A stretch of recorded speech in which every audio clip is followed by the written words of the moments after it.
to Future Vision Study Center Salem. Your dream is our mission. அந்த வகையில் இன்றைக்கு நம்ம UGTRP Physics Unit 3 Properties of Matter and Acoustics இருக்கக்கூடிய beads என்ற டாபிக்ஸை பற்றி தாங்க பார்க்க போகிறோம். ஸோ இந்த பீட்ஸ் என்ற டாப்பிக்கை பற்றி பார்க்கறதுக்கு முன்னாடி நம்மளோட ஃபியூச்சர் விஷன் ஸ்டடி சென்டரோட மிகப்பெரிய பிளான் ஆஃப் ஆக்ஷன் அப்படிங்கிறது that is recall and revision section. So recall and revision செக்ஷனும் பார்த்துட்டு லாஸ்ட்டு நம்ம intensity and loudness of the சவுண்டுக்கு வந்து பார்த்தீங்க அப்படின்னா என்ன பண்ணியிருப்போம் அப்படின்னா one of the homework sum கொடுத்துருப்போம், அதையே எங்கே சால்வ் அவுட் பண்ணிடுவோம்.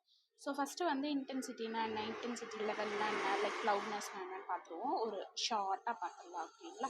ஸோ அப்போ இன்டென்சிட்டி அப்படின்னும் போது ஒரு ஸ்பீக்கர் எடுத்துக்கிறேன். அப்போ அந்த ஸ்பீக்கர்லேருந்து ஒரு சத்தம் வரப்போகுது. இந்த மாதிரி ஒரு வவால் வந்து ஒரு பர்டிகுலர் ஏரியாவில் வந்து ஒரு சத்தம் போடுது அப்படின்னும் போது அப்போ அந்த பர்டிகுலர் ஏரியாவில் பர்டிகுலர் டைமில் எவ்வளோ எனர்ஜியை அது வந்து வெளியில் விடுது அப்படின்றத நம்ம என்னென்னு சொல்லியிருக்கோம், சவுண்ட் இன்டென்சிட்டின்னு சொல்லியிருப்போம். தென் இதனுடைய ஃபார்முலா பார்த்தீங்கன்னா I is equal to power divided by ஏரியான்னு பேசலாம், இல்லைனா I is equal to energy divided by A into Tன்னு பேசலாம். ஸோ அதனுடைய ஏரியா வந்து ஃபார் எக்ஸாம்பிள் ஸ்பியராக இருந்ததுன்னா A is equal to 4πr² சொல்லியிருப்போம். ஸோ அப்போ I is equal to இங்கே என்ன பேசியிருப்போம் அப்படின்னா E divided by A into Tன்னு பேசியிருப்போம். அப்படி இல்லைன்னா I is equal to P divided by 4πr² அப்படின்னு சொல்லிட்டு பேசியிருப்போம். ஸோ அப்போ பவர் வந்து ஃபார் எக்ஸாம்பிள் வந்து சேமாக இருக்குதுன்னு வச்சுக்கோங்களேன். இப்போ வாட்டில் தானே நம்ம அதை சொல்லுவோம், watt divided by metre square. So அப்போ சேமாக இருக்குன்னா I வந்து பார்த்தீங்க அப்படின்னா that is inversely proportional to r². இதை கூட கொஷின்ஸ் கேட்கலாம். அப்போ ரேடியஸ்க்கு வந்து பார்த்தீங்க அப்படின்னா ரேடியஸ் அதாவது ஏரியாவுக்கு வந்து பார்த்தீங்க ஏரியான்னு சொல்லலாம், இல்லைன்னா ரேடியஸ்ன்னு சொல்லலாம். எப்படி இருக்கும், பர்பண்டிகுலராக தட் மீன்ஸ் அதாவது பர்பண்டிகுலர் டிஸ்டன்ஸ்க்கு வந்து எப்படி இருக்கும் அப்படின்னா தட் இஸ் இன்வெர்ஸ்லி ப்ரொபோர்ஷனலாக இருக்கும். அப்போ ஏரியாக்குன்னா இன்வெர்ஸ்லி ப்ரொபோர்ஷன் சொல்கிறீங்க, ரேடியஸ்னா ஸ்கொயர் ஆஃப் த ரேடியஸ்க்கு இன்வெர்ஸ்லி ப்ரொபோர்ஷன் சொல்லியிருப்போம். ஸோ இந்த இடத்துல வந்து நிறைய ஈக்குவேஷன்ஸ் பார்த்துருப்போம். என்னெல்லாம் ஈக்குவேஷன்ஸ் பார்த்துருப்போம் அப்படின்றது நமக்கு ஞாபகத்தில் கண்டிப்பாக இருக்கும். ஸோ தென் இதை தொடர்ந்து நம்ம என்ன பண்ணியிருப்போம் அப்படின்னா இன்டென்சிட்டி லெவல்னா என்னென்னு பார்த்துருப்போம். அப்போ இன்டென்சிட்டி லெவல் அப்படின்னும் போது ரெஃபரன்ஸ் இன்டென்சிட்டி எடுத்துட்டு அது கூட நமக்கு வேற ஒரு இன்டென்சிட்டியை கூட நான் கம்பேரிசன் பண்ணுறேன் அப்படின்னா that is the level of இன்டென்சிட்டின்றதை பேசியிருப்போம். ரேஷியோ ஆஃப் இன்டென்சிட்டின்னு கூட பேசியிருப்போம். That is I or beta is equal to 10 log I2 or I divided by I0 or I2 divided by I1 பேசியிருப்போம். That is decibel. பெல்ல பேசினீங்கன்னா முன்னாடி 10 வராது, ஏன்னா 1 bel is equal to 10 decibel அப்படின்னு சொல்லிட்டு நம்ம பேசியிருப்போம். அப்போ I0 ரெஃபரன்சன்ஸ் இன்டென்சிட்டியோட value 10⁻⁻12 watt divided by metre square அப்படின்றத பேசியிருப்போம். தென் ஆல்ரெடி இது பார்த்தது தான். அப்போ டெசிபலில் பேசினீங்கன்னா 10 வரப்போகுது அப்படின்றது நமக்கு தெரியும். ரெஃப்ரசன்ட் இன்டென்சிட்டினா என்ன எல்லாமே நமக்கு தெரியும். தென் அதை தாண்டி நம்ம நெக்ஸ்ட் என்ன பார்த்துருப்போம்னா லவுட்னஸ்னால் என்னென்னு பார்த்துருப்போம். அப்போ இன்டென்சிட்டி வந்து யாரை டிபெண்ட் பண்ணியிருக்கோம் அப்படின்னா பியூர்லி சோர்ஸை டிபெண்ட் பண்ணியிருக்கோம், அப்சர்வரை டிபெண்ட் பண்ணியிருக்காது. ஆனால் லவுட்னஸ் அப்படின்றது சென்ஸ் ஆஃப் த இயர், அதாவது யார் அப்சர்வ் பண்ணுறாங்களோ அவங்களோட காதோட எந்த அளவுக்கு அவங்க சத்தம் வந்து சென்ஸ் பண்ண முடியும் அப்படின்றத, அதாவது பியூர்லி டிபெண்ட் அப்பான் தி அப்சர்வர் அப்படின்றத நம்ம என்னென்னு சொல்லியிருப்போம், லவுட்னஸ்ன்னு சொல்லியிருப்போம். இன்டென்சிட்டி வந்து பார்த்தீங்கன்னா சைக்காலஜிக்கலா ஃபிசியாலஜிக்கலா அப்படின்னு சொல்லிட்டு பார்த்துருப்போம் பாருங்க. அது ஃபிசிக்கல் குவான்டிட்டி, இது சைக்காலஜிக்கல் குவான்டிட்டி அப்படின்னு சொல்லிட்டு ஃபிசிக்காலஜிக்கல்னு சொல்லலாம், இல்லை சைக்காலஜிக்கல் சொல்லலாம். ஸோ நெக்ஸ்ட்டு வந்து வெபர் ஃபெச்னர் லா வந்து பார்த்தீங்க அப்படின்னா லவுட்னஸ்க்கும் இன்டென்சிட்டிக்கும் ரிலேட் பண்ணி ஒரு ஃபார்முலா கொடுத்துருப்பாங்க. L is directly proportional log ஐன்னு பார்த்துருப்போம். அப்போ டைரக்ட்லி ப்ரொபோர்ஷனல் தூக்கணும் அப்படின்னா கான்ஸ்டன்ட் போட்டிருப்போம். அந்த ஈக்குவேஷன்ஸை வந்து டிஃப்ரென்ஷியேட் பண்ணி DL divided by DI is equal to K/I அப்படின்னு பார்த்துருப்போம். ஓகேங்களா. ஸோ அப்போ லவுட்னஸ் வந்து நம்ம NSI யூனிட்னு சொல்லியிருப்போம், ஜோன்னு சொல்லியிருப்போம். இதுக்கு உண்டான ஃபார்முலாஸ்லாம் பார்த்துருப்போம். தென் லவுட்னஸும் இன்டென்சிட்டியை நம்ம கம்பேரிசன் பண்ணி ஃபஸ்ட்டு ஃபார்முலா முடிச்சாச்சு. தென் அதே மாதிரி தான் நம்ம என்ன பண்ண போகிறோம் அப்படின்னா செகண்ட் ஃபார்முலாவை, அதாவது செகண்ட் ப்ராப்ளம் வந்து இப்போ போட்டு காட்டிட்டு then we will discuss about the beats. ஓகேங்களா, ரெடியா? Calculate be changed in intensity. Calculate be changed in intensity level. அதாவது வந்து இன்டென்சிட்டி லெவல் வந்து எந்த அளவுக்கு சேஞ்ச் ஆகிருக்குன்னு நம்ம கண்டுபிடிக்கணும். அப்போ இன்டென்சிட்டி லெவல் நான் பீட்டான்னு பேசிக்கலாம், இல்லை ஐன்னு பேசிக்கலாம், இல்லைனா எல்லுன்னு பேசிக்கலாம். கரெக்டாக? அப்போ இன்டென்சிட்டி லெவலுக்கு என்ன ஃபார்முலா எழுதிடுவோமே, L is equal to or I is equal to or beta is equal to anything. அப்போ இங்கே என்ன ஃபார்முலா வரும், 10 அவங்க பெல்ல கேட்குறாங்களா டெசிபலில் கேட்குறாங்களான்னு பார்த்துக்கலாம். நம்ம இங்கே டெசிபல் போட்டுக்கலாம். சப்போஸ் அவங்க பெல்ல கேட்டாங்கன்னா 10 எடுத்துகிட்டு போகிறோம். Log I divided by I0. So this is the formula. Okay. when the intensity of the sound increases 100 times its original intensity. அப்போ ஐ நாட்ன்றதை நம்ம ரெஃப்ரசன்ஸ் இன்டென்சிட்டின்னு எடுத்திருப்போம். வேல்யூ வந்து பார்த்தீங்க அப்படின்னா 10⁻12 watt divided by metre square அப்படின்றத பார்த்துருப்போம். ஸோ இந்த போல் எத்தனை டைம்ஸ் இருக்கான், ஐ வந்து 100 டைம்ஸ் இருக்குது. அப்போ ஐ நாட் வந்து இந்த சம்க்கு வந்து 10⁻12ன்னு போட்டுட்டு ஐ வந்து 100 × 10⁻12 போட்டிங்கன்னா கன்ஃபியூஸ் ஆகிடும், நமக்கு நிறைய ஸ்டெப்ஸ் போகும். அப்படியும் போடலாம். ஓகேங்களா. ஸோ நான் சிம்பிளாக சொல்கிறேன் பாருங்கள். அப்போ இந்த மாதிரி வந்து 100 டைம்ஸு லைக் மோர் டைம்ஸு, அதாவது வந்து 50 டைம்ஸ் லெஸ்தர் தென் 50 டைம்ஸ் இன்க்ரீசஸ், இந்த மாதிரி டைம்ஸில் கொடுத்தாங்கன்னா நம்ம ரேஷியோவாக இங்கே இருக்கிறதுனால நம்ம என்ன பண்ணிக்கலாம் அப்படின்னா சிம்பிளாக அவங்க அதாவது ஐ நாட் எவ்வளோன்னு தெரியலன்னு வச்சுக்கோங்க, இந்த மாதிரி கொடுக்குற இடத்துக்கு சொல்கிறேன். அப்போ ஐ நாட் வந்து 1ன்னா அப்போ ஐ எவ்வளோ சொல்லியிருக்காங்க, 100 டைம்ஸுன்னு சொல்லியிருக்காங்க. அதாவது ஐ நாட்டை வந்து ஒரு டைம்னா அதை போல் இருக்கக்கூடிய ஐ வந்து எவ்வளோ இருக்கா, 100 டைம்ஸ் இருக்குன்னு சொல்லியிருக்காங்க. அவ்வளோதான். அதை எடுத்துகிட்டு போய் அப்படியே சப்ஸ்டியூட் பண்ணுங்கள். இல்லை மேம் நான் வந்து 10⁻12 தான் எனக்கு தெரியும் அப்படின்னா 10⁻12ன்னு போட்டு அங்கே மேலே வந்து பார்த்தீங்கன்னா 100 × 10⁻12ன்னு போட்டு கூட நீங்கள் போடலாம். ஏன்னா ரேஷியோன்னும் போது 10⁻12 10⁻12 கேன்சல் ஆகிடும். எப்படி போட்டாலும் இதுக்கு ஆன்சர் வரும். ஸோ இது ஈஸியாக இருக்கிறதுனால டைம்ஸ்ன்னு கேட்டால் இந்த மாதிரி ஃபாலோ பண்ணிக்கோங்க. ஓகேங்களா. ஸோ அப்போ intensity level I is equal to 10 log ஐக்கு வந்து எவ்வளோ 100 டிவைடட் பை ஐ நாட்க்கு எவ்வளோ 1. ஓகே, சிம்பிளாக வேலை முடிஞ்சிச்சு. அப்போ 10 log 100. நான் லாக் 100 ஈஸியாக எனக்கு வரணுன்றதுனால இதுக்கு என்னென்னா லாகில் போயிட்டு பார்த்தீங்கன்னா லாக் 10⁻1 10⁻2 10⁻3க்கு அப்படியே டேரெக்டாக என்ன இருக்கும் அப்படின்னு வந்து பார்த்தீங்கன்னா வேல்யூஸ் இருக்கும். பார்த்துருக்கீங்களா. ஸோ அப்போ அந்த லாக் வேல்யூஸை நான் இங்கே ஸ்ட்ரெயிட்டாக எடுத்துகிட்டு வந்துடுறேன். அப்போ 10 அப்படியே வச்சுக்கிறேன், லாக் அப்படியே வச்சுக்கிறேன். நான் 100 என்னன்னு எழுதலாம், 10⁻2ன்னு எழுதலாமா. அப்போ எனக்கு நல்லாவே தெரியும் 10 log 10⁻2 நான் என்னென்னு எழுதலாம், 2ன்னு எழுதலாம். அவ்வளோதான். அப்போ 10 × 2 எவ்வளோ, 20 decibel. இதுதான் இந்த கொஷினுக்கு உண்டான ஆன்சர். எப்படி மேம் இங்கே லாக் 10 வந்து 100 ஓகே 10⁻2ன்னு எழுதுறீங்க, log 10⁻2 எப்படி மேம் 2ன்னு எடுத்துகிட்டு வந்தீங்கன்னா that's the value of the log 10⁻2. Just you have to go and then check it. ஓகேங்களா. ஸோ 100னா 10⁻2ன்னு எழுதிக்கலாம், 1000னா 10⁻3ன்னு போட்டுட்டு அப்போ log 10⁻3 எடுத்திங்கன்னா 3ன்னு வரும். 10⁻1000 போட்டிங்கன்னா ஃபார் எக்ஸாம்பிளுக்கு வந்து அப்போ 10⁻4, அப்போ வந்து 10⁻4 லாக் எடுத்திங்கன்னா 4ன்னு வரும் ஆன்சர். ஓகேங்களா. ஸோ முன்னாடி 10 இருக்கிறதுனால 10 கூட நான் மல்டிப்ளை பண்ணேன், தட் இஸ் 20 decibel. ஸோ இதோட நம்மளோட ஹோம்ஒர்க் சம் முடிஞ்சிச்சு. நல்லா புரிஞ்சிருக்கும்னு நினைக்கிறேன். ஸோ ஆல்ரெடி நான் சொன்ன மாதிரி next we have to discuss about the என்ன பார்க்க போகிறோம், பீட்ஸ்னா என்னன்னு பார்க்க போகிறோம். ஓகே மேம், பீட்ஸ் கொடுத்துட்டு தெரியாதனமாக மறுபடியும் இன்டென்சிட்டி அண்ட் லவுட்னஸில் இருக்கக்கூடிய அதே பிக்சர் எடுத்துகிட்டு வந்து வச்சுருக்கீங்க மேம் அப்படின்னா, இன்டென்சிட்டி அண்ட் லவுட்னஸ் இருக்கும்போதே சொன்னேன், சூப்பர் இம்போஸ் ஆகும்போது நமக்கு ஒரு சத்தம் கேட்கும், தட் இஸ் த பீட்ஸ் அப்படின்னு சொல்லிட்டு நான் சூப்பர் இம்போஸ் அப்படின்னும் போதே நம்ம பீட்ஸை பற்றி அங்கேயே பேசிட்டோம். கன்ஸ்ட்ரக்டிவ் இன்டர்ஃபரன்ஸ்னால் என்ன, டெஸ்ட்ரக்டிவ் இன்டர்ஃபரன்ஸ்னால் என்ன, இன்டர்ஃபரன்ஸ்னால் என்னன்னு பேசிட்டோம். ஸோ அதே சேம் ப்ரொசீஜர் தான் இங்கே பீட்ஸ்க்கும் நம்ம பயன்படுத்த போகிறோம். ஸோ என்னன்றதை பார்க்கலாம். ஓகேங்களா. ஸோ ஆல்ரெடி நான் சொன்ன மாதிரி அப்போ பீட்ஸ் அப்படின்றது விம்மல்கள்னு சொல்லுவோம் தமிழ் மீடியத்தில். அப்போ வந்து நம்ம பீட்ஸ் வந்து நமக்கு உருவாகணும் அப்படின்னா we have some of the conditions. என்ன அப்படின்னா இந்த ஸ்பீக்கர் 1 ஸ்பீக்கர் 2 இருக்கு இல்லைங்கன்னா, இந்த ஸ்பீக்கர் 1 ஸ்பீக்கர் 2 வந்து பார்த்திங்கன்னா ஒரு சவுண்ட் ஃப்ரீக்வன்சி வந்து க்ரியேட் பண்ணோம்ல, அந்த ஃப்ரீக்வன்சி வந்து எப்படி இருக்கணும் அப்படின்னா ரொம்ப வேரியேஷன்ஸ் இருக்கக்கூடாது. ஃபார் எக்ஸாம்பிள் ஸ்பீக்கர் 1க்கு வந்து பார்த்திங்கன்னா 440 ஹெட்ஸ் இருக்குது அப்படின்னா ஸ்பீக்கர் 2 உருவாக்குறது வந்து ஒரு 500 அந்த மாதிரி ரேஞ்செலாம் இருக்கக்கூடாது, ரொம்ப நியர்பையாக தான் இருக்கணும் இந்த ஸ்பீக்கர் 2வில் இருக்கக்கூடிய சவுண்ட் வேவ்ஸ். ஃபார் எக்ஸாம்பிள் இது 445 இருக்கலாம், இல்லைனா வந்து பார்த்திங்கன்னா ஃபார் எக்ஸாம்பிள் வந்து 446 கூட இருக்கலாம். ஸோ இந்த மாதிரி ரொம்ப நியராக இருக்கக்கூடிய, அதாவது டிஃப்ரென்ஸ் ரொம்ப ஸ்லைடாக, அதாவது ரொம்ப மைன்யூட்டாக, அதாவது ரொம்ப கம்மியாக இருக்கக்கூடிய 2 சவுண்ட் வேவ்ஸ் இருக்கக்கூடிய 2 வேவ்ஸை நான் என்ன பண்ண போகிறேன் அப்படின்னா சூப்பர் இம்போஸ் பண்ணுறேன். நான் ஆல்ரெடி சொல்லியிருப்பேன், சூப்பர் இம்போஸ் அப்படின்றது வந்து பார்த்திங்கன்னா ஒன்றோடு ஒன்று மேற்பொருந்துதல். அதாவது மிக்சிங் பண்ண போகிறேன். சவுண்ட் 1ஐயும் சவுண்டு 2ஐயும், அதாவது 440 ஹெட்ஸையும் 445 ஹெட்ஸையும் மிக்ஸ் பண்ண போகிறேன்.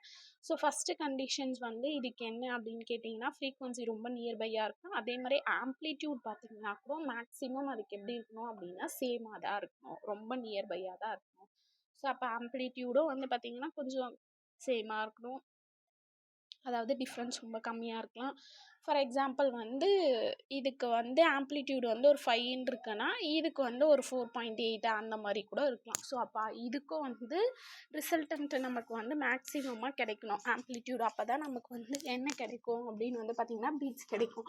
அப்போ ரிசல்டன்ட் ஆம்ப்ளிடியூட் நமக்கு மேக்ஸிமமாக வரணும் அப்படின்னா ஆப்வியஸாக நமக்கு கன்ஸ்ட்ரக்டிவ் இன்டர்ஃபரன்ஸ் நடக்கணும் அப்படின்றது தெரிஞ்சிருக்கும். அதாவது இந்த மாதிரி வேவ்ஸ் கிடைக்கணும், இந்த மாதிரி வேவ்ஸ் கிடைக்கக்கூடாதுன்றது நமக்கு தெரிஞ்சிருக்கும். அப்போ கன்ஸ்ட்ரக்டிவ் இன்டர்ஃபரன்ஸ் நடக்கணும் போது ஆம்ப்ளிடியூட் எப்படி இருக்கணும், மேக்ஸிமமாக இருக்கணும். ஸோ இதை கூட லாஸ்ட் யூஜிடிஆர்பியில் கொஷின்ஸ் கேட்டிருக்காங்க, ப்ரீவியஸ் இயர் கொஷின்ஸில் நான் எக்ஸ்பிளைன் பண்ணியிருக்கேன். ஓகேங்களா? ஸோ அப்போ பீட் ஃப்ரீக்வன்சி, அப்போ இங்கே கிடைக்கக்கூடிய ஃப்ரீக்வன்சியை நம்ம என்னன்னு சொல்லலாம், பீட் ஃப்ரீக்வன்சின்னு சொல்லலாம். அப்போ பீட் ஃப்ரீக்வன்சியை நான் என்னன்னு சொல்வேன், நம்பர் ஆஃப் ஆம்ப்ளிடியூட், அதாவது மேக்ஸிமம் பர் செகண்டுன்னு சொல்லலாம். அதாவது மேக்ஸிமம் எவ்வளோ எனக்கு ஆம்ப்ளிடியூட் கிடைக்குதுன்றது தான் நான் என்னன்னு சொல்லியிருப்பேன், பர் செகண்டுக்கு நம்ம ஃப்ரீக்வன்சின்னு சொல்லியிருப்போம். இங்கே பீட்டுன்னு நான் பேசுறதுனால அதை நான் பீட் ஃப்ரீக்வன்சின்னு பேசிட்டேன். ஓகேங்களா? ஸோ அப்போ எனக்கு 2 கிடைக்குது, ஆம்ப்ளிடியூட் மேக்ஸிமமும் கிடைக்குது, ஆம்ப்ளிடியூட் மினிமமும் கிடைக்குது. அப்போ மேக்ஸிமம்க்கு என்ன கண்டிஷன்ஸ், மினிமம்க்கு என்ன கண்டிஷன்ஸ் அப்படின்றத பார்த்தலாம். ஓகேங்களா? ஸோ ஆல்ரெடி நான் சொன்ன மாதிரி பீட்ஸ்னால் என்னன்றது கொடுத்துருக்கோம். Beats are created from the interference, முக்கியமான பாயிண்ட்டு. அப்போ பீட்ஸ் எதனால் உருவாகுதுன்னு கேட்பாங்க. இன்டர்ஃபரன்ஸ்னு சொல்லலாம், இல்லைன்னா சூப்பர் இம்போஸ்ன்னு சொல்லலாம். ஓகேங்களா? So beats are created from the interference of two waves that are very close to each other. நான் தான் சொன்னால ரொம்ப க்ளோஸாக இருக்கும், creating higher and a smaller amplitude in different region. அப்போ எனக்கு மேக்ஸிமம் மட்டும்தான் ஆம்ப்ளிடியூட் கிடைக்காதா, மினிமம் கிடைக்காதா அப்படின்னு கேட்டிங்கன்னா மினிமமும் கிடைக்கும். ஆனால் மேக்ஸிமம் நிறைய கிடைக்கணும் அப்படின்னா தட் இஸ் ஃப்ரீக்வன்சி ரொம்ப மினிமமாக, தட் மீன்ஸ் கிட்ட இருக்கணும். அப்போ பீட் பீரியட் வந்து எப்படி நம்ம டிஃபைன் பண்ணுவோம், இப்போ தான் நான் சொன்னேன். அப்போ பீட் ஃப்ரீக்வன்சி அப்படின்னா number of the amplitude per second வந்து எவ்வளோ கிடைக்குது. அப்போ பீரியட்னா நான் என்னென்னு சொல்லுவேன், டிஸ்டன்ஸ் பிட்வீன் தி 2 மேக்ஸிமம் ஆம்ப்ளிடியூட்க்கு இன்பிட்வீனில் இருக்கிறத நான் என்னென்னு சொல்லுவேன், பீட் பீரியட்னு சொல்லுவேன். ஸோ இது கூட கொஷின்ஸ் கேட்கறதுக்கு நமக்கு வாய்ப்புகள் இருக்குது. அப்போ 2 வேவ்ஸ் எடுத்து நம்ம சூப்பர் இம்போஸ் ஆகும்போது எனக்கு இப்படி ஒரு பிக்சர் கிடைக்குது. அப்போ மேக்ஸிமம் எங்கெல்லாம் நமக்கு கிடைக்குது. அப்போ மேக்ஸிமம் இன்டர்ஃபரன்ஸ் வரும்போது எனக்கு என்ன ஃபார்முலா, மினிமம் இன்டர்ஃபரன்ஸ் வரும்போது எனக்கு என்ன ஃபார்முலா. ஃபார் எக்ஸாம்பிள் வந்து நான் இங்கே முடிச்சிடுறேன். ஃபைன், நான் இங்கே முடிக்கிறேன். அப்போ கம்ப்ளீட் கன்ஸ்ட்ரக்டிவ் இன்டர்ஃபரன்ஸ்னால் அங்கே எனக்கு மேக்ஸிமம் ஆம்ப்ளிடியூட் இருக்குன்னா அதை நான் கன்ஸ்ட்ரக்டிவ் இன்டர்ஃபரன்ஸ். அப்போ எனக்கு வந்து மினிமமாக இருக்குது, தட் மீன்ஸ் 0 கூட சம் ஆஃப் த டைம்ஸ் எடுத்துக்கும். அதை வந்து நான் என்னென்னு சொல்லலாம், கம்ப்ளீட்லி டிஸ்ட்ரக்டிவ் இன்டர்ஃபரன்ஸ். அப்போ கன்ஸ்ட்ரக்டிவ் இன்டர்ஃபரன்ஸ்க்கு என்ன நமக்கு ஃபார்முலா கிடைக்குது அப்படின்னு வந்து பார்த்திங்கன்னா, ரிசல்டன்ட் ஆம்ப்ளிடியூட் மேக்ஸிமமாக இருக்குது. ரிசல்டன்ட் ஆம்ப்ளிடியூட் மேக்ஸிமமாக இருக்கும்போது எனக்கு பீட் ஃப்ரீக்வன்சி வந்து difference of the 2 like sound waves. அப்போ F1 மைனஸ் F2. அப்போ என்ன மேம் அப்படின்னு கேட்டிங்கன்னா that is the beats, number of beats. அப்போ நம்பர் ஆஃப் பீட்ஸ்க்கு என்ன formula, n is equal to ma'am இங்கே வந்து மாடுலஸ் போட்டிருக்கீங்கன்னா எது பெருசோ அது முன்னாடி எடுத்துக்கலாம். சப்போஸ் ஃபார் எக்ஸாம்பிள் பீட்ஸில் வந்து நம்பர் ஆஃப் பீட்ஸில் வந்து மைனஸ் ப்ளஸ் வராது. ஸோ அதை ரெப்ரசன்ட் பண்ணுறதுக்காக நான் மாடுலஸ் போடுறேன். n is equal to F1 minus F2, that means modulus. ஓகேங்களா? ஸோ இதுவே நான் டைம் பீரியடில் கேட்டாங்கன்னா n is equal to we know very well ஃப்ரீக்வன்சிக்கோ டைம் பீரியட்க்கோ இன்வெர்ஸ்லி ப்ரொபோர்ஷனல். ஸோ அதனால் அதை அப்படியே எடுத்துகிட்டு வந்து நான் இங்கே சப்ஸ்டியூட் பண்ணேன் அப்படின்னா 1 divided by modulus of T1 minus T2ன்னு எழுதலாம். ஓகேங்களா? ஸோ அப்போ இங்கே நமக்கு வந்து இன்டர்ஃபரன்ஸ் வந்து கம்ப்ளீட்டாக நம்ம பார்க்கும்போது நிறைய ஃபார்முலாஸ் மேக்ஸிமம் மினிமம்க்கு கிடைக்கும். ஸோ அதில் வந்து ரொம்ப இம்பார்ட்டன்ட் வந்து பார்த்திங்க அப்படின்னா காஸ் வந்து இங்கே எப்படி இருக்கும் அப்படின்னா மேக்ஸிமமாக இருக்கும் அப்படின்னா that means plus or minus 1. இது கூட கொஷின்ஸ் கேட்கறதுக்கு வாய்ப்புகள் இருக்குது. நான் அதனால் நான் இங்கே சொல்லிட்டேன். So these are the maximum, அதாவது கன்ஸ்ட்ரக்டிவ் இன்டர்ஃபரன்ஸ்க்கு உண்டான கேசஸ்க்கு உண்டான ஃபார்முலா. அதுவே டிஸ்ட்ரக்டிவ் இன்டர்ஃபரன்ஸ்க்கு என்னன்னா ஆம்ப்ளிடியூட் எப்படி இருக்கும், மினிமமாக இருக்கும். அப்போ அதே ஃபார்முலா தான் n is equal to F1 minus F2ன்னு எழுதலாம். அதர்வைஸ் என்ன எழுதலாம், 1 டிவைடட் பை T1 மைனஸ் T2ன்னு எழுதலாம். இதுவே வந்து பார்த்தீங்க அப்படின்னா இன்னொரு ஃபார்முலா இருக்குது. அப்போ இந்த இடத்துல காஸ் வந்து எப்படி இருக்கும்னு கேட்பாங்க. காசோட வேல்யூ வந்து இங்கே 0. ஓகேங்களா? ஸோ இதெல்லாம் கொஷின்ஸ் கேட்கறதுக்கு நமக்கு நிறையவே வாய்ப்புகள் இருக்குது. அவ்வளோதாங்க பீட்ஸ். அப்போ பீட்ஸ்னால் இவ்வளோ தான். என்ன மேம் இந்த வீடியோவில் அவ்வளோதான் பீட்ஸ் முடிச்சிட்டிங்களா அப்படின்னா, இதுலேருந்து நிறைய நமக்கு வந்து கொஷின்ஸ்க்கு தான் நிறைய கேட்டிருக்காங்க. ஸோ அதனால் கொஷின்ஸை வந்து நம்ம டார்கெட் பண்ணி கொஷின்ஸை பார்ப்போம். அப்போ நான் கொஷின்ஸ் பார்க்குறதுக்கு முன்னாடி இதனுடைய ஃபார்முலாஸ் நான் தான் சொன்னல காசுன்னு வருது. அப்போ எங்கே மேம் காசுன்னு வருதுன்னா அதோ இங்கே வருது பாருங்கள் காசு. அப்போ காசு வந்து ப்ளஸ்ஸாக மைனஸ் ஒன்னாக இருந்துச்சுன்னா மேக்ஸிமம்மு, லைக் வந்து 0 வந்ததுன்னா மினிமம். ஸோ இந்த ஸ்லைடில் வந்து எதுக்காக மேம் நீங்கள் இதை கொடுத்துருக்கீங்க அப்படின்னா மேத்தமெட்டிக்கல் டெரிவேஷன்ஸ் இதெல்லாம் நமக்கு தேவையில்லை. ஜஸ்ட் ஃபார் நமக்கு ஃபார்முலா எப்படி வருது அப்படின்றது கொடுத்துருக்கேன். இதெல்லாம் நமக்கு ஆல்ரெடி தெரிஞ்சது தான். ஸோ இதை மட்டும் நம்ம பார்த்துக்கிட்டா போதுமானது. ஓகேங்களா? ஸோ இந்த ஸ்லைடு வந்து இம்பார்ட்டன்ட் கிடையாது, ஜஸ்ட் ஃபார் இன்ஃபர்மேஷனுக்காக கொடுத்துருக்கேன். ஸோ இந்த வரைக்கும் நமக்கு ஃபார்முலா தெரிஞ்சாவே போதுமானது. ஓகேங்களா? ஸோ அப்போ மறுபடியும் வரேன். அப்போ பீச்னா என்ன அப்படின்னு கேட்டிங்கன்னா ரொம்ப நியர்பை இருக்கக்கூடிய 2 ஃப்ரீக்வன்சி இருக்கக்கூடிய சவுண்ட் வேவ்ஸ் எடுத்து நான் சூப்பர் இம்போஸ் பண்ணுறேன். சூப்பர் இம்போஸ் பண்ணும்போது எனக்கு வந்து பார்த்திங்கன்னா பீட்ஸ் சத்தம் கேட்குது. அந்த நம்பர் ஆஃப் பீட்ஸ், அதாவது விம்மல்கள்னு சொல்லியிருப்போம், அந்த நம்பர் ஆஃப் பீட்ஸை வந்து நம்ம வந்து என்ன பண்ண போகிறோம், கண்டுபிடிக்க போகிறோம். அப்போ வந்து டியூ டு எதனால் அப்படின்னு கேட்டிங்கன்னா இன்டர்ஃபரன்ஸ்னு சொல்லலாம், இல்லைனா சூப்பர் இம்போஸ்ன்னு சொல்லலாம். அப்போ அதனுடைய ஃப்ரீக்வன்சி டிஃப்ரென்ஸ் வந்து எப்படி இருக்கும் அப்படின்னா ஸ்மாலராக இருக்கும். இதற்கு கூட ஒரு புக்ஸில் கொடுத்துருந்தாங்க, ரொம்ப இம்பார்ட்டன்ட் தான். அப்போ F1 மைனஸ் F2 எப்படி இருக்கணும் அப்படின்னு வந்து பார்த்தீங்கன்னா லெஸ்ஸர் தென் 10 ஹெட்ஸ்க்குள்ளார இருக்கணுமா. இது எக்ஸ்ட்ரா பாயிண்ட்ஸில் கொடுத்துருந்தாங்க, கேட்குறதுக்கு வாய்ப்புகள் இருக்குது. ஓகேங்களா? ஸோ வந்து லெஸ்ஸர் தென் 10 ஹெட்ஸ்க்கு உள்ளார இருந்தால் மட்டும்தான் எது உருவாகும் அப்படின்னு வந்து பார்த்தீங்கன்னா பீட்ஸ் வந்து உருவாகும். ஸோ இது கூட இம்பார்ட்டன்ட் பாயிண்ட்ஸு. ஸோ இந்த இம்பார்ட்டன்ட் பாயிண்ட்ஸ்லாம் பார்த்துக்கோங்க. So next we have to discuss about the questions. அப்போ கொஷின்ஸ் போயிடுவோம். அப்போ கொஷின்ஸ் போனால் தான் நமக்கு இன்னும் ஈஸியாக புரியும். ஸோ கொஷின்ஸை பார்த்துட்டோம்னா நமக்கு ரொம்ப ஈஸியாகவே இருக்கும். ஓகேங்களா?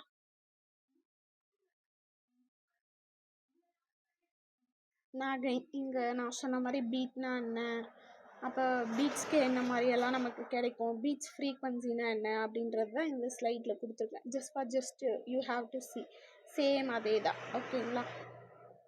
ஸோ கொஷின்ஸ் போயிடுமா?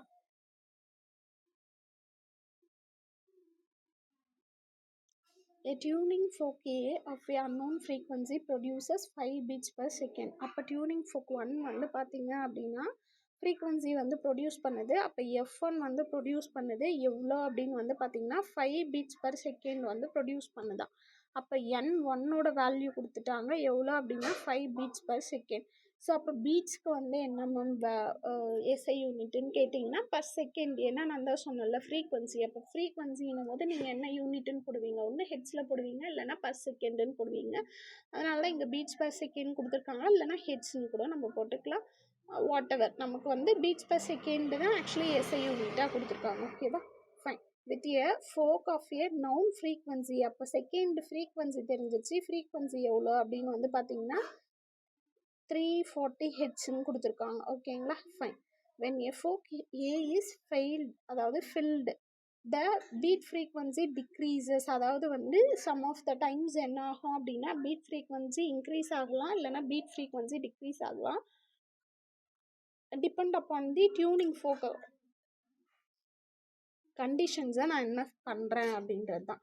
அப்போ நான் டியூனிங் ஃபோக்கை என்ன பண்ணலாம் அப்படின்னா, ஃபார் எக்ஸாம்பிளுக்கு வந்து இங்கே கொடுத்துருக்காங்க பாருங்கள். இங்கே என்னன்னு கொடுத்துருக்காங்கன்னா நல்லா படிங்க.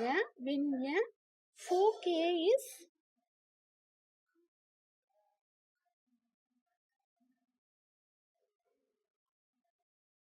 failed இல்லைனா filled படிக்கலாம்.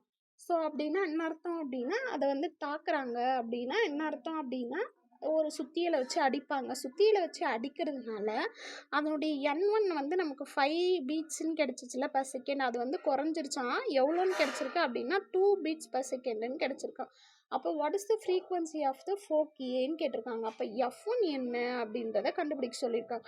அப்போ N கொடுத்துட்டு ரெண்டாவது ஃப்ரீக்வன்சி கொடுத்துட்டு நமக்கு என்ன கண்டுபிடிக்க சொல்லியிருக்காங்க, F1 எவ்வளோ அப்படின்னு சொல்லிட்டு கண்டுபிடிக்க சொல்லியிருக்காங்க. ஃபைன். இப்போ இது தெளிவாக பார்ப்போம் வாங்க. ஓகேங்களா?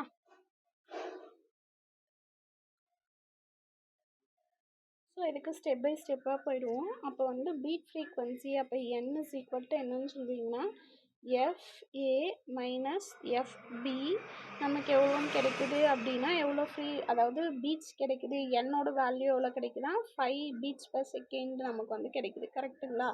First step. அப்போ FB நமக்கு எவ்வளோன்னு தெரியும். FB எவ்வளோன்றது அவங்களே கொடுத்துட்ருக்காங்க. 340 ஹெட்ஸ்ன்னு சொல்லியிருக்காங்க. அப்போ இந்த மாதிரி கொடுத்துருக்கும்போது 340 ஹெட்ஸ்ன்னு நமக்கு கொடுத்துருக்கும்போது அப்போ FA வந்து எவ்வளவா இருக்கும் அப்படின்னா ஒன்று அந்த 5, அதாவது பீட்ஸுக்கு நம்ம கம்பேரிசன் பண்ணி தானே நம்ம எழுதுவோம். அப்போ FA minus FB is equal to 5. அப்போ அதனுடைய டிஃப்ரென்ஸ் தானே 5. அப்போ வந்து FA எவ்வளோவா இருக்கும், ஒன்று 5 வந்து ஆட் பண்ணலாம், இல்லைனா 5 விட குறைவாக இருக்கலாம். எப்படி மேம் இது வந்து ஆட் பண்ணுறீங்க அப்படின்னு கேட்டிங்கன்னா டிஃப்ரென்ஸ் தான் நமக்கு 5 பீட்ஸ் per செகண்ட். அப்போ FB கொடுத்துட்டாங்கன்னா FA எப்படி கண்டுபிடிப்பீங்க? புரியலையா? போட்டே காமிச்சிருவா. அப்போ FB is equal to FA is equal to FB இங்கே எவ்வளோன்னு கொடுத்துருக்காங்க பார்ப்போம். 340ன்னு கொடுத்துருக்காங்க. அப்போ 340 இங்கே வந்து மாடுலஸ் எடுத்ததுனால இங்கே என்னென்னு போடுவீங்க, ப்ளஸ் ஆர் மைனஸ் 5ன்னு போடுவீங்க. அப்போ FA உங்களுக்கு எவ்வளோ கிடச்சிருக்கு சொல்லுங்கள் பார்ப்போம். FA ஒன்று என்ன பண்ணலாம், ப்ளஸ் பண்ணிங்கன்னா 345ன்னு கிடைக்கும். இல்லைனா FB எவ்வளோ கிடச்சிருக்கும் அப்படின்னு வந்து பார்த்தீங்கன்னா 335ன்னு கிடச்சிருக்கும். ஒன்றே இங்கே வந்து 335 ஹெட்ஸ் இருக்கே மேம், இதுதான் ஆன்சரான்னு கேட்காதீங்க. நெக்ஸ்ட் அவங்க என்ன சொல்லியிருக்காங்க அப்படின்னா அந்த பீச் வந்து பார்த்தீங்க அப்படின்னா ஃபெயில் ஆனதுனால, அதாவது வந்து பார்த்தீங்கன்னா அந்த சுத்தியால் அடித்ததுனால வந்து பார்த்தீங்கன்னா 2 பீட்ஸ் per செகண்ட் வந்து குறையுது அப்படின்னு நமக்கு சொல்லியிருக்காங்க. அப்போ 2 பீட்ஸ் per செகண்ட் வந்து குறையுது அப்படின்னா அப்போ அதுக்கு கண்டிஷன்ஸை நம்ம போட்டு என்ன பண்ணணும், we have to substitute. ஓகேங்களா? ஸோ அப்போ ஃபஸ்ட்டு வந்து நம்ம என்ன பண்ணிட்டோம் அப்படின்னா இங்கே FA வந்து ஒன்று 345 இருக்கலாம், இல்லைனா 340லேருந்து 5 லெஸ் பண்ணிங்க அப்படின்னா 335 இருக்கலாம். ஓகேங்களா? ஸோ இது வரைக்கும் புரிஞ்சிருக்கும்னு நினைக்கிறேன். ஸ்டெப் 2 போகிறோம் பாருங்கள். அப்போ நான் டைரெக்டாக ஸ்டெப் 2 போகிறேன். இப்போ ஸ்டெப் 2ல் இங்கே என்ன சொல்லியிருக்காங்க அப்படின்னா இங்கே பீட்ஸ் வந்து ஃபில் பண்ணுறதுனால, அதாவது ஃபெயில் பண்ணுறதுனால அதனுடைய எண் வந்து எவ்வளோ குறையுதுன்னு சொல்லியிருக்காங்க, 2 குறையுதுன்னு சொல்லியிருக்காங்க. அப்போ எவ்வளோ குறையுதா, decreases to 2 beats per secondன்னு சொல்லியிருக்காங்க. அப்போ FA என்னவா இருக்கும் அப்படின்றதானே. ஃபார் எக்ஸாம்பிள் கேஸ் 1 கேஸ் 2ன்னு போட்டுட்டோம். இப்போ கேஸ் 1ல் ஆல்ரெடி நம்ம FA வந்து எவ்வளோன்னு கண்டுபிடிச்சிருக்கோம், FA வந்து 345ன்னு கண்டுபிடிச்சிருக்கோம். அப்போ 345 அப்படியே எடுத்து போட்டுக்கோங்க. அப்போ 345 அப்படின்னும் போது இங்கே பீட்ஸ் வந்து கம்மியாயிருக்கு அப்படின்னா ஆப்வியஸாக இங்கே FA என்ன ஆயிருக்கும், அதிகமாக தானே ஆயிருக்கும். எப்படி மேம் நீங்கள் வந்து ஃப்ரீக்வன்சி வந்து இன்க்ரீஸ் ஆகுதுன்னு சொல்லியிருக்கீங்கன்னா பீட்ஸ், அதாவது வந்து இது வந்து கம்மியாச்சுன்னா இது அதிகமாக தானே ஆகும். புரிஞ்சிச்சிங்களா எப்படி நான் சொல்கிறேன் அப்படின்னா பீட்ஸ் வந்து இங்கே குறையுது, ஆனால் இங்கே வந்து ஃப்ரீக்வன்சி என்ன ஆகும், ஒன்று குறையிறதுனால ஒன்று ஆப்வியஸாக இன்க்ரீஸ் ஆகிருக்கும். அப்போ இது என்ன ஆகும், 2 இன்க்ரீஸ் ஆகிருக்கும். ஏன்னா இங்கே எவ்வளோன்னு சொல்லியிருக்காங்க, 2 பீட்ஸ் per செகண்டுன்னு தான் சொல்லியிருக்காங்க. அப்போ 345 வந்து பார்த்தீங்க அப்படின்னா போடுங்க அங்கே. அப்போ 345 வந்து என்ன ஆயிருக்கும் அப்படின்னா 2 இன்க்ரீஸ் ஆகிருக்கும். என்னையா இன்க்ரீஸ் ஆகிருக்கும் அப்படின்னா 347 ஹெட்ஸாக போயிருக்கும். கரெக்டுங்களா? ஏன்னா 2 பீட்ஸ் per செகண்டுன்னு நமக்கு சொல்லியிருக்காங்க. அப்போ 2 பீட்ஸ் per செகண்ட் அப்படின்னும் போது 347 இருந்திருக்கும். அப்போ 347 போது FB நமக்கு என்னவா இருக்கும், ஆல்ரெடி அது அப்படியே தான் இருக்கும், 340 ஹெட்ஸாக தான் இருக்கும். ஸோ அப்போ ரெண்டுத்தையும் மைனஸ் பண்ணி கேஸ் 1 முடிங்க. இதுக்கு கேஸ் 1 கேஸ் 2 போடணுமா மேம்? ஆப்வியஸாக கேஸ் 1 கேஸ் 2 போடணும். அப்போ வந்து 345 மைனஸ் 340 அப்படின்னு போட்டிங்கன்னா தட் இஸ் 7. சாரி 347 மைனஸ் 340னா 7. அப்போ 7 பீட்ஸ் per செகண்ட். அப்போ ஒன்று இது 347 இருக்கலாம். ஓகேங்களா? ஸோ அப்போ ஏன் மேம் இங்கே 347 போட்டிங்க அப்படின்னா இங்கே 2 பீட்ஸ் per செகண்டு தான் இங்கே வந்து டிக்ரீஸ் ஆகுது அப்படின்னு சொல்லியிருக்காங்க. அப்போ டிக்ரீஸ் ஆகுதுன்னா இங்கே என்னவா இருக்கும், இன்க்ரீஸ் ஆகிருக்கும். அப்போ இன்க்ரீஸ் ஆகும்போது நமக்கு இந்த மாதிரி கிடைக்கும். ஸோ அப்போ எனக்கு 7 தான் மேம் கிடைக்குமா அப்படின்னா ஆக்சுவலி இந்த மாதிரி தான் இந்த சம்மை நம்ம கொண்டு போகணும். இதை வந்து இன்னொரு மெத்தட்லேயே போடலாம், இந்த மெத்தட்லேயே இப்படியே வச்சுக்கோங்க. ஓகேங்களா? ஸோ அப்போ FAவோட வேல்யூ ஃபைனலாக நம்ம கண்டுபிடிச்சோம் அப்படின்னா அந்த 2 பீட்ஸ் per செகண்ட்ஸ்க்கு நம்ம அப்ளை பண்ணோம் அப்படின்னா 347 ஹெட்ஸு. ஓகேங்களா? சப்போஸ் இந்த 2 பீட்ஸ் per செகண்ட் கம்மியாகுது அப்படின்றதெல்லாம் கொடுக்கல அப்படின்னா தட் இஸ் 335 இருக்கலாம், 345 இருக்கலாம், இல்லைன்னா என்னவா இருக்கும், செகண்ட் கேஸ் வந்து 340 இருக்கலாம். ஓகேவா? ஸோ இந்த கேசஸ் தான் நமக்கு வந்து இம்பார்ட்டன்ட். ஸோ எக்ஸாம்பிள் 2 பாருங்கள். இது ரொம்ப ஈஸியாக தான் இருக்குது. A person is tuning the guitar before a concept. அதாவது ஏதோ ஒரு கான்செப்ட் முன்னாடி ஒரு கிட்டாரை வந்து டியூனிங் பண்ணோமா, டியூனிங் பண்ணோனாவே ஆக்சுவலி வந்து பீட்ஸ் தான் அங்கே ப்ரெசென்ட் ஆகும். A tuner emits a sound at a 256 Hz, but the guitar strings emits a frequency of a 260. அவர் வந்து 256 ஹெட்ஸ்க்கு வரணுன்றதை நினைக்கிறாரு, ஆனால் அது வந்து 260 இருக்குது. அப்போ பீட்ஸ் ஃப்ரீக்வன்சி என்ன அப்படின்னா வி நோ வெரி வெல். அப்போ டிஃப்ரென்ஸ், அப்போ எது பெருசு, 260 பெருசு, எது சின்னது, 256 சின்னது. அப்போ இது ரெண்டுத்தையும் மைனஸ் பண்ணிங்கன்னா எவ்வளோன்னு கிடைக்குது, 4 ஹெட்ஸ்ன்னு கிடைக்குது. ஸோ அவ்வளோதான். பீட்ஸோட வேல்யூ எவ்வளோன்னு கேட்டிங்கன்னா 4 ஹெட்ஸ் இல்லைனா 4 பீட்ஸ் பர் செகண்ட். முடிஞ்சிருச்சு. இது ரொம்ப ஈஸியாக இருக்கா மேம், ஃபஸ்ட் கொஷின்ஸ் இவ்வளோ கஷ்டமாக இருந்ததே மேம் அப்படின்னு கேட்டிங்கன்னா எல்லாத்தையும் நம்ம கொடுத்துடணும் அப்படின்றதுக்காக தான் கொடுத்துருக்கோம். ஓகேங்களா?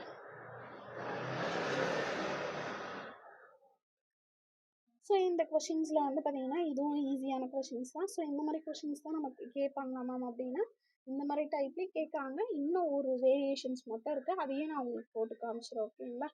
ஃபைன். ஸோ அந்த கொஷின்ஸ் மட்டும் நோட் அவுட் பண்ணிக்கோங்க. I miss it that one. So questions பார்த்துக்கோங்க.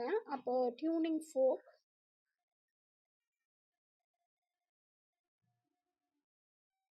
y1 is equal to 5 sin 240 pi t and y2 is equal to 4 sin 244 pi t. The number of beads per second எவ்வளோன்னு கேட்டிருக்காங்க. அப்போ நார்மலாக இந்த மாதிரி questions நம்ம பார்த்துருந்தோம், ரெண்டு வேரியேஷன் கொஷின்ஸ். இந்த மாதிரி கேட்டால் நான் எப்படி மேம் ஆன்சர் பண்ணுறது அப்படின்னா we know very well. இந்த ஈக்குவேஷன்ஸை நம்ம எப்படி எடுத்துருப்போம் அப்படின்னா சிம்பிள் ஹார்மோனிக் மோஷன்ஸ். அப்போ y1 is equal to a sin omega T plus எக்ஸ்ன்னு எடுத்திருப்போம். ஸோ அப்போ இதுதான் வந்து ஒமேகா கேஎக்ஸ்ன்னு எடுத்திருப்போம். ஸோ அப்போ இது ஏ, இந்த இடத்துல ப்ரெசென்ட் ஆகிருக்கிறது கேன்றதை எடுத்திருப்போம். ஸோ அப்போ இது ஏ, அப்போ இதோட வேல்யூ டீக்கு முன்னாடி இருக்கிற வேல்யூ என்னது, ஒமேகா. ஸோ அந்த வச்சு தான் நம்ம இதை ஸ்டெப் அவுட் போட போகிறோம். அப்போ ஒமேகான்னும் போது இது எவ்வளோன்னு எடுத்துக்கோம், 240 பையோட எடுத்துக்கோங்க. ஸோ அப்போ இந்த இடத்துல y1, அப்போ y2 நமக்கு வந்து பார்க்கும்போது ஒமேகா2 எவ்வளோ கிடைக்குது அப்படின்னா 244 பையன் நமக்கு கிடைக்குது. ஸோ ஒமேகாலேருந்து நம்ம டைம் பீரியட் எடுத்து டைம் பீரியட்லேருந்து ஃப்ரீக்வன்சி போட்டுக்கலாம். இல்லைனா டேரெக்டாக நீங்கள் டைம் பீரியடில் விட்டுட்டு நான் ஃப்ரீக்வன்சி கேட்டாங்கன்னா ஃப்ரீக்வன்சி போட்டுக்கலாம். இங்கே வந்து பீட்ஸ் தான் கேட்டிருக்காங்க, அப்போ நமக்கு ஃப்ரீக்வன்சி தான் வேணும். இப்போ omega is equal to 2πf அப்படின்றது நமக்கு ஃபார்முலா தெரியும். அப்போ எஃப் வேணும் அப்படின்னா நீங்கள் என்னென்னு போடுவீங்க, அப்படியே இதிலே போட்டுக்கலாம். அப்போ f1 இஸ் ஈக்குவல் டு என்னென்னு போடுவீங்க, 2π/ஒமேகா. அப்போ 2π/ஒமேகா1 அப்படின்னு நம்ம f1 அப்படியே போட்டுக்கலாம். இது என்னென்னு போட்டுக்கலாம். அப்போ ஒமேகா2 இஸ் ஈக்குவல் டு 2πf2ன்னு போட்டுக்கோங்க. அப்போ 2π டிவைட் பை இங்கே என்னென்னு வரப்போகுது, 240 பைன்னு வரப்போகுது. இங்கே என்னென்னு வரப்போகுது, ஒமேகா2 இஸ் ஈக்குவல் டு இங்கே என்னென்னு வருவீங்க. ஸோ நமக்கு f1 தானே வேணும், அப்போ இந்த இடத்துல 2π இங்கே தானே போகும்.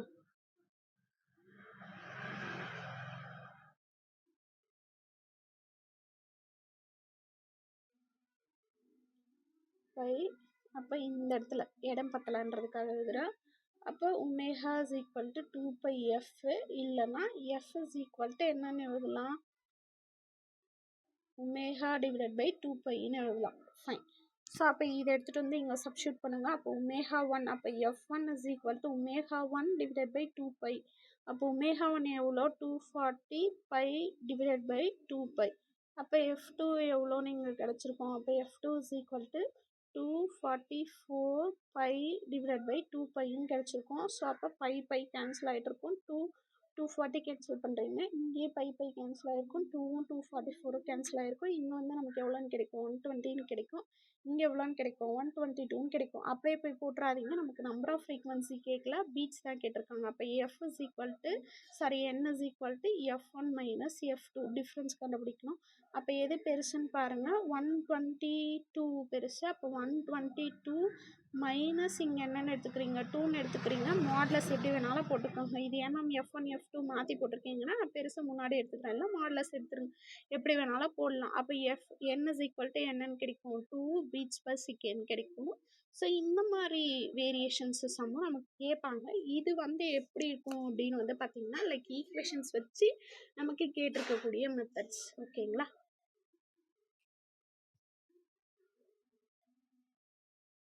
ஸோ அப்போ வேரியஸ் டைப்ஸில் நமக்கு வந்து பார்த்திங்கன்னா எப்படி கொஷின்ஸ் கேட்பாங்க அப்போ பீட்ஸில் நமக்கு எப்படியெல்லாம் கொஷின்ஸ் வந்ததுன்னா நம்ம எப்படியெல்லாம் ஆன்சர்ஸ் பண்ணலாம் அப்படின்றது கொடுத்துருக்கேன். ஸோ இந்த மாதிரி மாடலில் மட்டும் தான் நமக்கு கொஷின்ஸ் கேட்பாங்களா மேம் அப்படின்னா ஆப்வியஸாக இது வரைக்கும் அதை கேட்டிருக்காங்க. இல்லைனா வெலாசிட்டிக்கும் ஃப்ரீக்வன்சி இதுவுக்கும் வச்சு கூட கொஷின்ஸ் கேட்டிருக்காங்க. அப்போ அது எப்படி மேம் போடணும் அப்படின்னா v இஸ் ஈக்குவல் டு என்ன ஃபார்முலான்னு நீங்கள் எழுதுவீங்க. அப்போ v is equal to F லாம்டான்னு எழுதுவீங்க. அப்போ F is equal to v by lambda. So suppose வந்து பார்த்தீங்க அப்படின்னா வெலாசிட்டி கொடுத்துட்டு லைக் நமக்கு வந்து லாம்டா கேட்கலாம், இல்லைனா ஃப்ரீக்வன்சி கேட்கலாம். ஏதாச்சும் ஒன்று கொடுத்துட்டு ஒன்று கேட்கலாம். ஸோ இந்த மாதிரி கேட்குறதுக்கான வாய்ப்புகள் இருக்குது. அதனால் நான் அதையே கொடுத்துட்றேன். ஓகேங்களா?